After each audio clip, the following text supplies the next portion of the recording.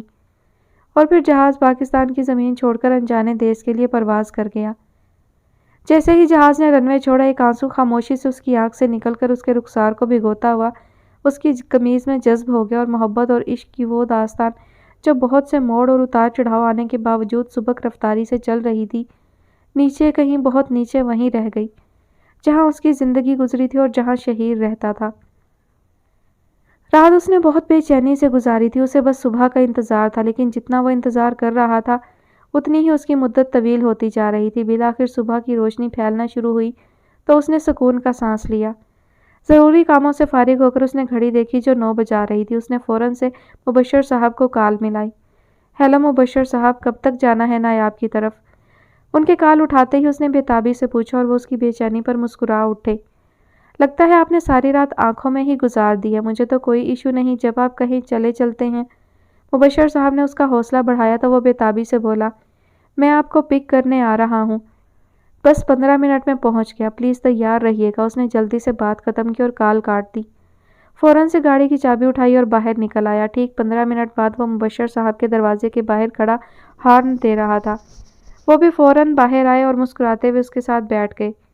تھوڑی دیر میں ہی وہ لوگ نایاب کے گھر کے باہر کھڑے تھے۔ اس نے ڈرتے ڈرتے گھر کی بیل بجائی تو تھوڑی دیر بعد دروازہ کھل گیا۔ دروازہ کھولنے والی سیماب تھی۔ شہیر بھائی آپ؟ اس کے چہرے پر ایک رنگ آ کر گزر گیا۔ ہاں میں چھوٹی، تمہارے پاپا ہیں گھر پر کیا؟ اس نے خوش دلی سے پوچھا تو وہ سر ہلا کر رہ گئی اور دونوں کو ڈرائنگ روم میں بٹھایا اور خود اندر چلی گئی۔ تھوڑی دیر گزری ہوگی کہ ظہیر صاحب مریم خاتون کے ساتھ اندر داخل ہوئے۔ پیچھے پیچھے سیماب بھی نظریں جھکا کر چلی آئی۔ السلام علیکم انکل۔ اس نے فوراً سے کھڑے ہو کر سلام کیا تو ساتھ ہی مبشر صاحب نے بھی ان سے سلام دعا کی۔ بیٹھیں آپ لوگ پلیز۔ ظہیر صاحب نے اس کے ساتھ ایک مہذب بندے کو دیکھ کر ضبط کیا اور انہیں بیٹھنے کا اشارہ کیا۔ وہ دونوں بیٹھے تو ظہیر صاحب سوالیہ نظروں سے ان کے چہرے دیکھنا شروع ہو گئے۔ انکل یہ مبشر صاحب ہیں، نایاب نے انہی کے پاس کام سیکھا تھا اور ان سے بہت اٹیچ تھی۔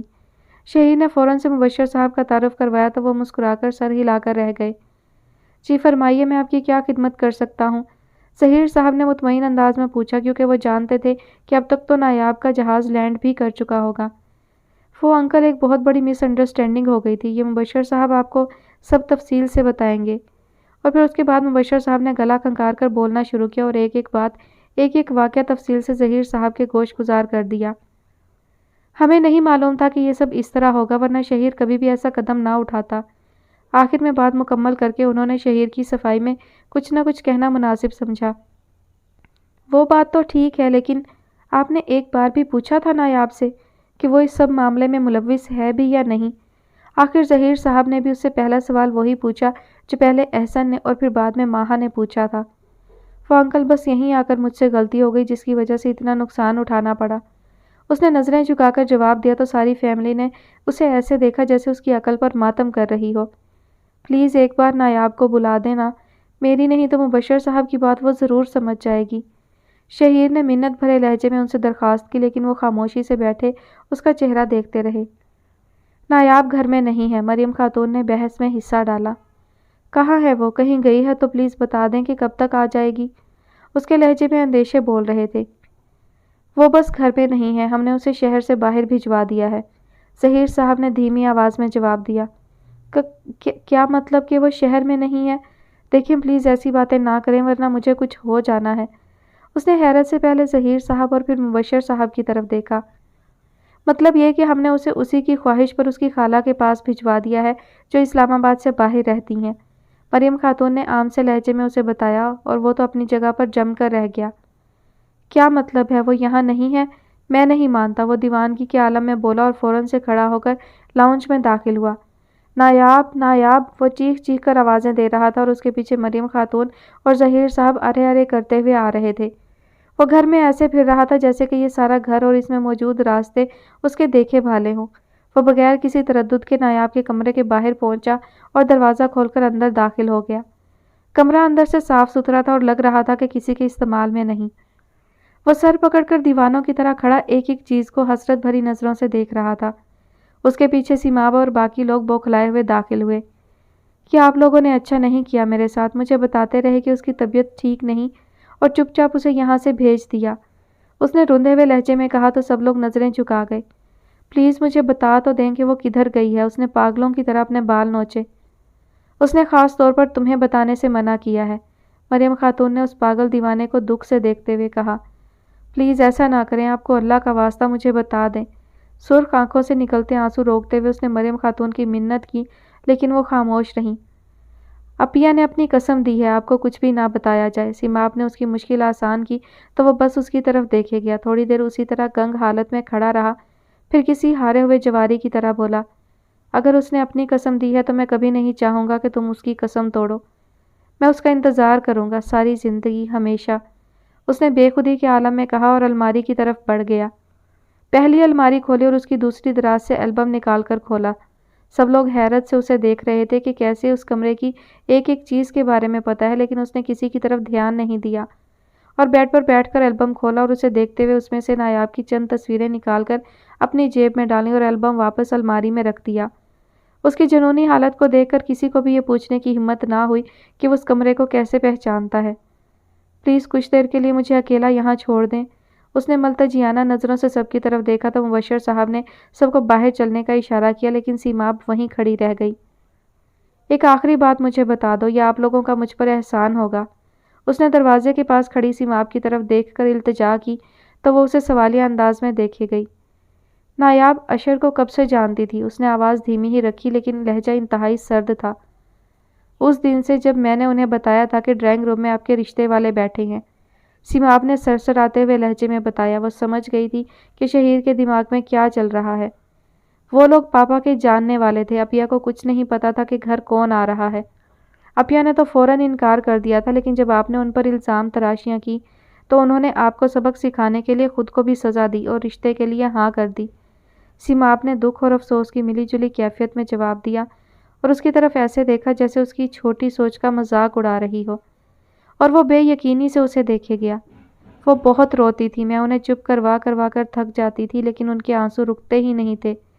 سیماب کے لہجے میں کرب بول رہا تھا اور وہ پچھتاووں میں گھرتا جا رہا تھا۔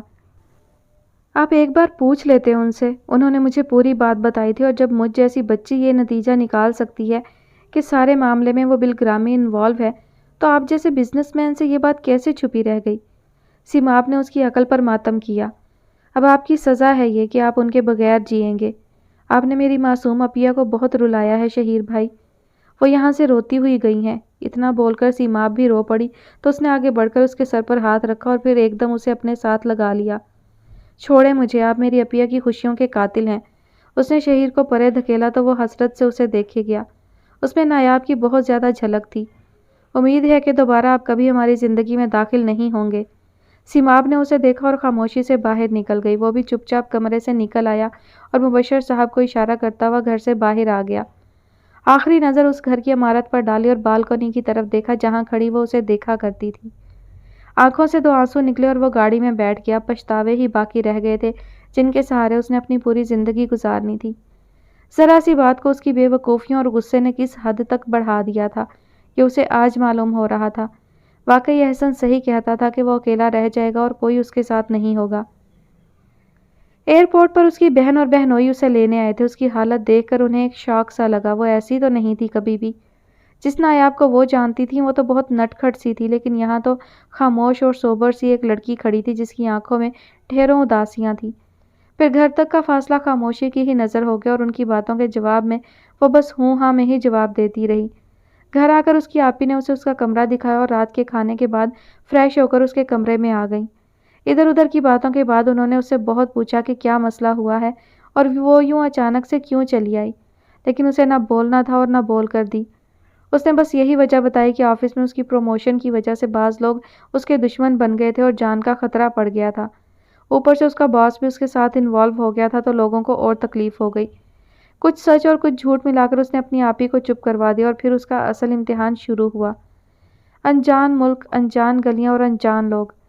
وہ سارا دن سڑکوں پر پھرتی رہتی اور جوں وقت گزر رہا تھا اس کا دل مزید پتھر ہوتا گیا۔ جتنا وہ ماضی کو سوچتی اتنا ہی اسے وہ سب یاد کر کر کے ٹینشن ہوتی۔ پھر اس نے حالات سے سمجھوتا کر لیا، اب اسے مزہ آنا شروع ہو گیا تھا اس غم کے ساتھ جینے میں۔ وہ کملائی ہوئی پورے شہر میں پھرتی لیکن جب گھر واپس آتی تو سکون پھر بھی نہ نصیب ہوتا۔ یہاں آ کر ہی اس پر آشکار ہوا تھا اس کی بہن کو پیسوں کی ضرورت اپنے خاوند کے کاروبار کے لیے تھی، لیکن انہوں نے امیگریشن کا بہانہ بنا کر اس سے رقم اینٹھی تھی۔ افسوس تو اسے بہت ہوا کیونکہ اسی وجہ سے اس کی زندگی برباد ہوئی تھی، لیکن اب ہو بھی کیا سکتا تھا۔ اس نے سب کچھ حالات پر چھوڑ کر خود کو مگن کر لیا تھا۔ اسے بہت یاد آتا تھا اپنا اسلام آباد جہاں وہ کسی تتلی کی طرح اڑتی پھرتی تھی۔ وہاں کی شامیں، وہاں کی راتیں اور رات میں پھیلی رات کی رانی کی خوشبو، اور سب سے بڑھ کر اسے اپنا کمرہ بہت یاد آتا تھا جہاں وہ بے فکری کی نیند سوتی تھی اور اس کی ساری خوشیاں اس ایک کمرے میں ہی ہر طرف پھیلی ہوتی تھی۔ اس کی سیماب سے اکثر دن میں ایک بار بات ہو جایا کرتی تھی اور وہ اسے حالات سے باخبر رکھتی تھی، لیکن شہیر کی آخری بار ان کے گھر کی آمد سیماب چھپا گئی۔ ابھی تو میری زندگی شروع ہوئی تھی اور میں نے دنیا دیکھنی شروع کی تھی کہ میرے ساتھ یہ سب ہو گیا۔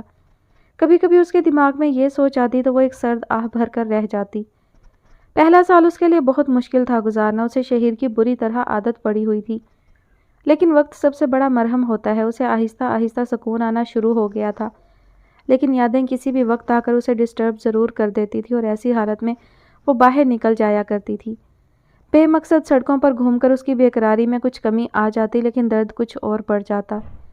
ایک دن اس کی آپی نے اسے قسمیں وعدے دے کر پوچھ ہی لیا تو اس نے ہار مانتے ہوئے انہیں ساری بات بتا دی۔ آپی اسے ساتھ لگا کر کتنی دیر روتی رہیں۔ اتنا سب تم نے اکیلے جھیلا اور ہمیں بتانا بھی گوارا نہ کیا، ہم کوئی غیر تو نہیں تھے، اپنے تھے تمہارے۔ انہوں نے اسے ساتھ چپکاتے ہوئے دکھ بھرے لہجے میں کہا تو وہ بھی پھوٹ پھوٹ کر رو پڑی۔ مجھے کہاں معلوم تھا آپی کہ ایک دم سب کچھ اس طرح سے ختم ہو جائے گا۔ اس نے سرخ آنکھوں سے انہیں دیکھا تو انہوں نے اسے نارمل رہنے کا بولا اور یہ بات کسی کو بھی بتانے سے منع کیا، خاص کر سمیر بھائی کو۔ اپنے بھائی کو تو جانتی ہونا، تم ان کے سامنے کوئی ذکر مت کرنا، ویسے ہی وہ رائی کا پہاڑ بنانے میں ماہر ہیں۔ آپی نے اسے تلقین کی تو وہ سر ہلا کر رہ گئی۔ یہ بھی آپ نے قسمیں دے کر پوچھا ہے تو میں نے آپ کو بتا دیا ہے، ورنہ میں نے کسی کو بھی نہیں بتانا تھا۔ اس نے اچنبے سے اپنی بہن کو دیکھا کہ خود ہی پوچھ کر اب خود ہی منع بھی کر رہی ہیں، اور پھر دن گزرتے گئے اور حالات نے اسے سنبھالنا شروع کر دیا۔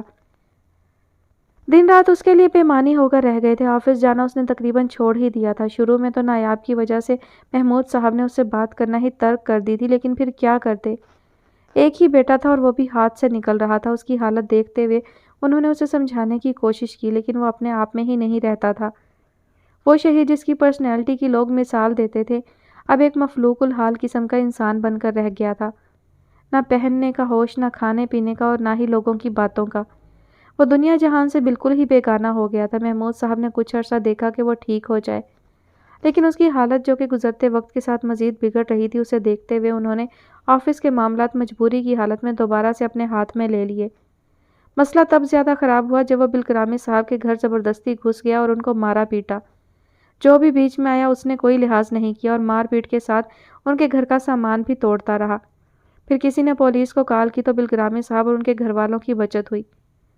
آپ سوچ بھی نہیں سکتی کہ اس کمینے انسان نے میرے ساتھ کیا کر دیا ہے، اس نے بالکرامی صاحب کی بیوی جو اس کے سامنے دہائیاں دے رہی تھی ان کو مخاطب کرتے ہوئے کہا۔